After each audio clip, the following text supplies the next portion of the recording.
Bonjour à toutes et à tous, j'espère que vous allez super bien. Je vous retrouve avec beaucoup de plaisir dans cette nouvelle vidéo et bienvenue à tous. La Côte d'Ivoire vit toujours son deuil national de 8 jours suite au décès de son premier ministre Ahmed Bakayoko. Les langues continuent de se délier sur les causes de sa mort. Pendant que certains observent leur deuil dans le calme et le recueillement, d'autres en profitent pour régler leurs comptes politiques et personnels, à l'instar de cette ancienne collaboratrice d'Alassane Ouattara, Patricia Balme. Quel est son problème avec le chef de l'État ivoirien? Coup de projecteur.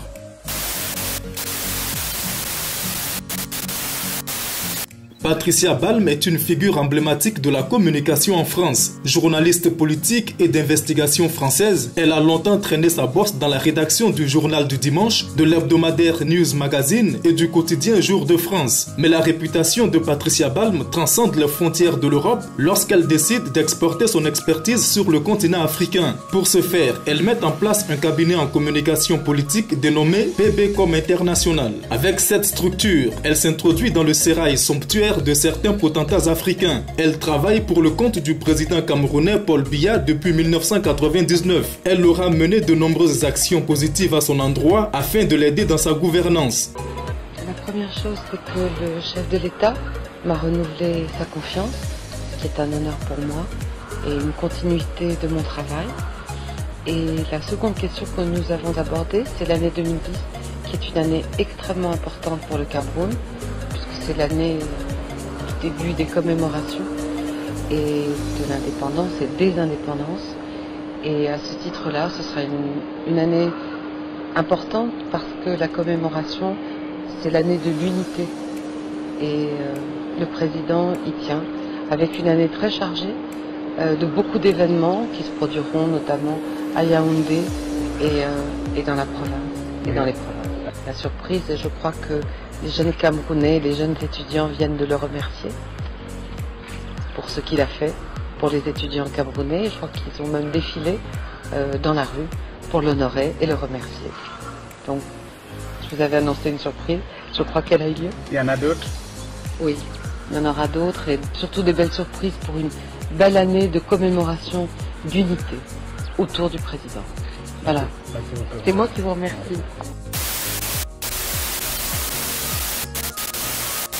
Patricia Balme a également affiché son soutien au centrafricain François Bozizé en son temps. En Côte d'Ivoire, elle a été chargée de la communication d'Alassane Ouattara pendant une dizaine d'années jusqu'à son accession au pouvoir en 2010. Mais Patricia Balme garde un très mauvais souvenir de sa collaboration avec le pouvoir d'Abidjan. Depuis peu, elle s'est rangée du côté de Guillaume Soro, le président de Génération et Peuple Solidaire, dont elle est devenue la principale conseillère en communication en vue de la dernière présidentielle ivoirienne. Elle n'hésite donc pas à tacler le patron du RHDP, à qui elle reproche de l'avoir abandonné après son accession à la magistrature suprême. Comme vous le savez, j'ai travaillé pendant 11 années auprès d'Alassane Ouattara. Il a choisi de m'écarter lorsqu'il a gagné l'élection présidentielle de 2010.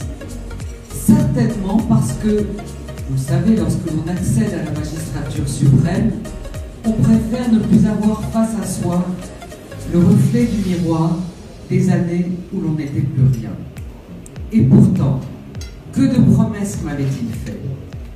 Depuis 10 ans, je me suis tue sur toutes ces années partagées avec lui, et je continuerai de le faire, parce que c'est ainsi que je fonctionne, et je ne dérogerai pas à cette règle que je me suis fixée depuis bien longtemps.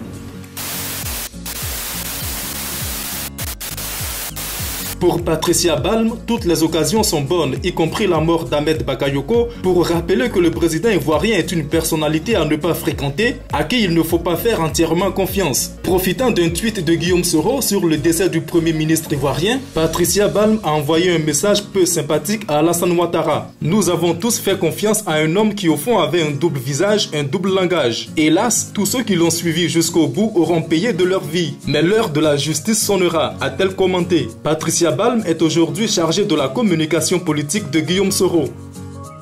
Le président Guillaume Soro, pour sa part, a contribué bien plus largement encore que moi à son accession au pouvoir. Hélas, vous connaissez la suite. Il semblerait donc qu'il ne serait pas dans les habitudes d'Alassane Ouattara de tenir ses promesses. Je crois bien que nous en avons aujourd'hui la preuve éclatante. En effet, à après avoir annoncé qu'il ne ferait pas un troisième mandat. Il a purement et simplement renié sa parole donnée. Finalement, le président Soro et moi-même avons été trahis par le même homme, et sans doute cette injustice nous a rapprochés et elle a scellé, pour ma part, une amitié indéfectible.